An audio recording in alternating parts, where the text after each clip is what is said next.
Oi, gente, boa noite, tudo bem com vocês? Espero que sim.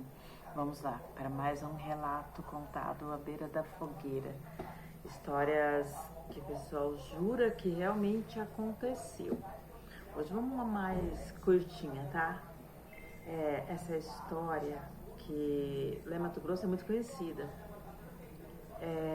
Essa mulher que contou essa história, ela chama Dona Maria. Aliás, quase todas, né, gente? Antigamente era Dona Maria, Dona Antônia, mas essa era Dona Maria. Eu tinha mais ou menos uns 8 anos quando eu ouvi essa história. Então, se eu esqueci alguma coisa assim. E eu quero pedir para vocês que moram em fazenda, que já ouviu essas histórias de pai, mãe, irmãos, tios, amigos, se vocês tiverem alguma história dessas, manda para mim, manda no meu e-mail que eu vou ter prazer de contar essa história aqui, tá? Eu vou vir contando as que eu acumulei ao longo do tempo, que eu já contei, que eu já recontei, que eu já escutei e já recontei várias vezes para várias pessoas, tá? Então vamos lá. Essa história é uma história que eu já escutei não só uma vez, de vários jeitos diferentes, mas eu vou contar a que eu mais lembro, assim, que na verdade quem contou essa foi a minha mãe, tá? A gente tinha mania de, quando mudava para alguma fazenda nova, a gente queria conhecer, queria ver se tinha rio no meio do mato e tudo. Acho que todo mundo que já morou em fazenda, que foi criança, sabe do que eu tô falando, né? Então, aí a gente mudou para uma fazenda em Rio Verde, de Goiás. Eu acho que eu devia ter uns 8 anos. Eu tinha meus irmãos mais velhos e minhas irmãs mais jovens, né? E a gente, quando chegou lá, a gente foi morar em um rancho. O meu pai, ele foi abrir fazenda. Na época que estava se abrindo Mato Grosso.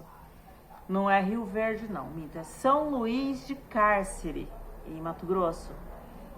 E a gente tinha um rancho na beira do rio. A gente foi morar num ranchinho na beira de um rio. Meu pai era aquelas pessoas que os fazendeiros contratavam para ir abrir picada, abrir mato, abrir as fazendas, ir na frente fazendo picada para depois os peão vir fazendo as cercas, abrindo-se divisas. Gente, é incrível, mas é um pouco assim de história também, porque é quando tava se começando o Mato Grosso, não tinha nada. A gente ficou na beira nesse rancho. E a gente ouvia muita história, via muita coisa. E às vezes o exército, passava um jipe do exército, era um jipe fechado assim. Aí eles traziam suprimentos, remédio, vacina. E passava nos ranchos, que era longe, esses não eram perto não, eram longe um do outro.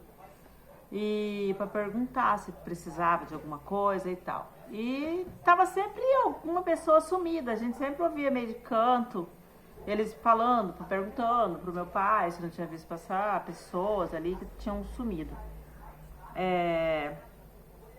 Pessoas boas lá nesse Mato Grosso era difícil achar, gente. Era muita gente assim que ia pra lá dispostas a fazer qualquer coisa pra ganhar dinheiro, vamos dizer assim, tá? Então, quando a gente chegou nesse lugar, a gente já ficou logo, né? Vamos seguir esse rio. A minha mãe chamou a gente e falou: olha, vocês não vão andar nesses matos, vocês não vão entrar nesse rio sozinhos, porque aqui acontece umas coisas muito esquisitas. E a gente ficou, mas como assim? Por quê? O que de esquisito pode acontecer, né? Que a gente tinha ido daqui do estado de São Paulo, de Minas, nas fazendas de Minas e tal. Mas lá em Mato Grosso, minha mãe chamou a gente, chamou eu, meus irmãos, minhas irmãs, falou: ó, senta aqui que eu vou contar uma coisa pra vocês que eu fiquei sabendo aqui na cidade. Porque a gente ficou, antes de ir lá pra essa picada no mato, a gente ficou mais ou menos uns 3 meses na cidade, num ranchinho também, mas na cidade, enquanto meu pai fazia o barraco e arrumava, né, as coisas lá, o mínimo pra gente ir pro mato. Aí ela contou, ela falou assim, que sumia muita gente lá. E ela disse que uma mulher na cidade contou pra ela que fazia uns tempo atrás, mandou um homem pra lá, um homem muito bondoso, com a mulher, 2 filhos. E eles foram ele foi abrir um sítio para ele. Ele foi lá marcar uma terra para ele. Um novo trabalhador, um homem forte, um homem negro forte, família de gente negra. E diz que ele era muito bom, o povo tudo gostava muito dele, porque ele era muito trabalhador. Gente, é o meu neto, ele tá ali falando, gritando, então eu tô pedindo pra ele ficar quietinho. Vem aqui falar um oi no vídeo, vem cá. Só fala um oi, porque a vovó tá fazendo um vídeo legal pra galerinha, tá? Olha lá, fala um oi, fala uma boa noite. Boa noite. Pronto, agora volta lá pra assistir. Pronto, gente, se ele não fala boa noite... Bom, aí ele construiu um barraquinho e ele formou um sítiozinho na beira do rio, um sítio muito bonito.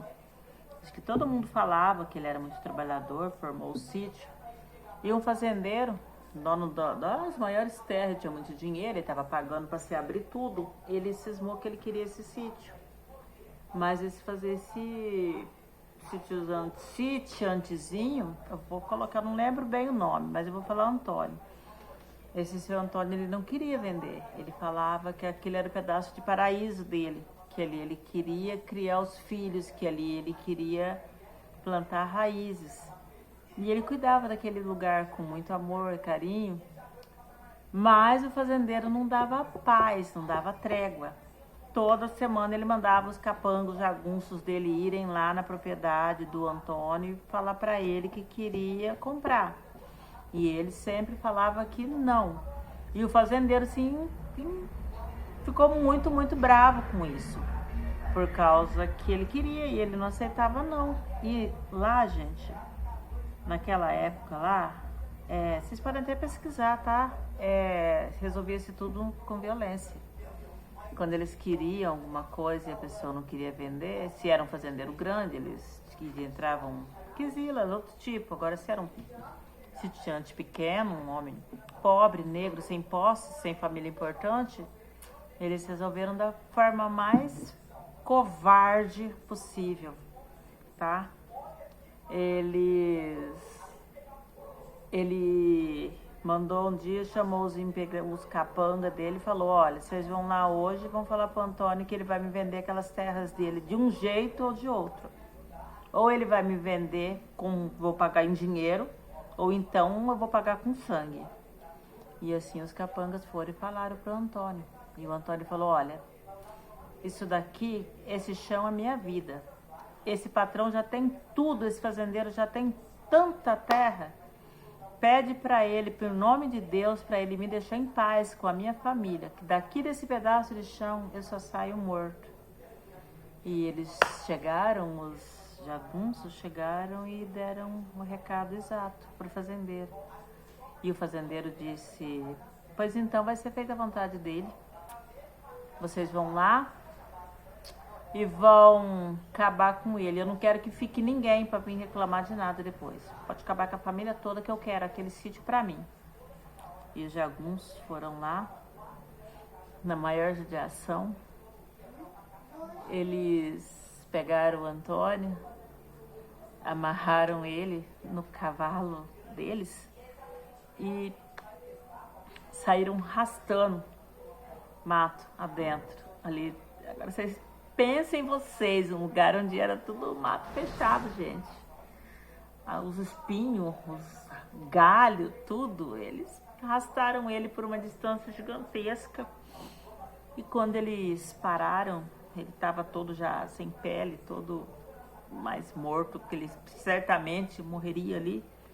Eles deixaram, soltaram ali e voltaram e levaram ele, meio agonizando, meio morto, meio vivo, levaram e jogaram na beira da casa. Eles prenderam uma mulher e os 2 filhos do Antônio dentro da casa e atiraram fogo na casa com eles vivos lá dentro. E eles gritaram e morreram ali queimados.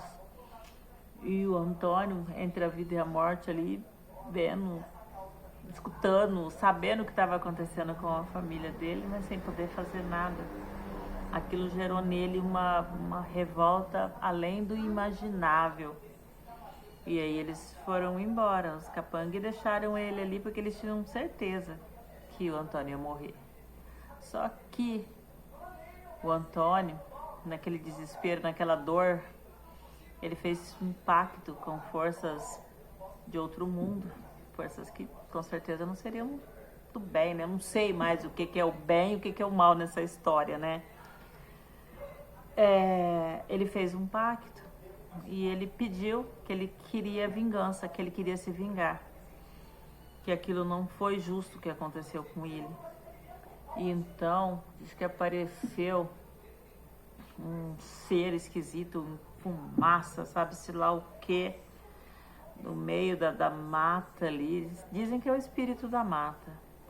E falou para ele que ele teria a força para se vingar, só que teria um preço. Ele ia ser o guardião dos injustiçados e que ele nunca ia morrer e nunca ia poder sair daquela floresta. E ele aceitou. Antônio aceitou. Aí, gente,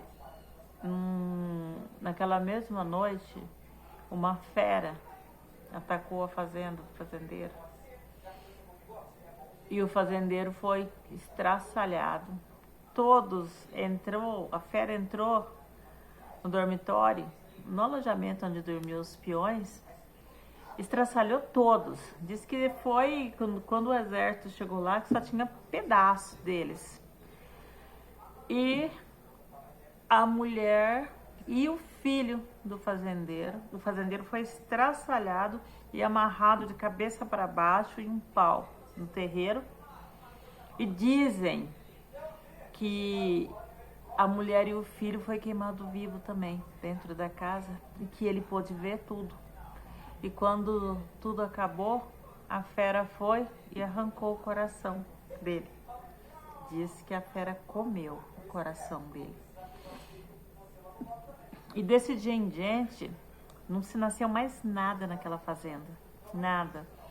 E o mato não nasce na onde havia a casa. Nem na casa dele e nem na onde era a casa do Antônio. Onde a família do Antônio morreu queimado e onde a família do fazendeiro morreu queimado. Tem lá, dizem que tem lá. No meio da floresta, lá em Cárcere. Eu não fui ver, né, gente? Eu era criança na época. Mas a minha mãe disse que tem. Tinha, não sei. E até hoje diz que se você vai, arranca ninho de passarinho, mata passarinho, faz maldade com os animais, mata animal só por matar, esse Antônio vem atrás de você. Diz que ele vem. Diz que ele se tornou um ser com pelos enormes, gigante, que tem um cheiro putrefato de coisa podre, que os olhos dele são duas coisas vermelhas, não dá pra ver bem o rosto, diz que é tudo cabelo, diz que ele é tudo peludo. Algumas pessoas falaram que viram ele e que ele não faz mal pra gente boa, que gente de coração puro, mas que ele existe. E diz que ele anda lá procurando pessoas injustiçadas como ele. Então, gente, atrás dessas histórias, nem sempre são histórias só de bicho papão, de monstros, assombrações. Às vezes, o próprio ser humano cria assombrações, né?